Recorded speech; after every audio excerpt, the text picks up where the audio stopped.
பழுதடைந்த சாலையில் தொடர் விபத்துகள். இருசக்கர வாகனத்தில் சென்ற இருவர் நூழிலையில் உயிர் தப்பும் சிசிடிவி காட்சிகள். பெரும் விபத்து நடைபெறும் முன்பு விழித்துக் கொள்ளுமா நெடுஞ்சாலைத்துறை. கோவை கடும் போக்குவரத்து நெரிசலை போக்கும் வகையில் பல்வேறு பகுதிகளில் சாலை விரிவுபடுத்தும் பணிகளும் மேம்பால பணிகளும் நடைபெற்று வருகின்றது.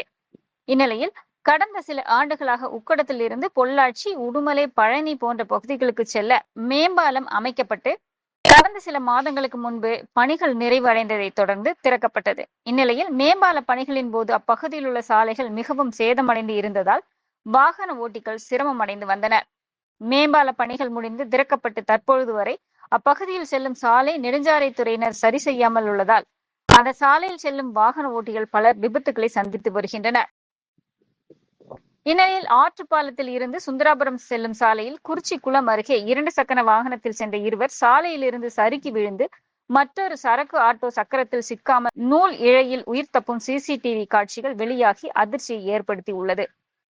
பெரும் அசம்பாவித சம்பவங்கள் நடைபெறும் முன்பு உடனடியாக நெடுஞ்சாலைத்துறையினர் அப்பகுதியில் உள்ள சாலைகளை சரி செய்து வாகன ஓட்டிகளின் உயிரை பாதுகாக்க நடவடிக்கை எடுக்க வேண்டும் என்பதை அனைவரும் எதிர்பார்ப்பாக உள்ளது.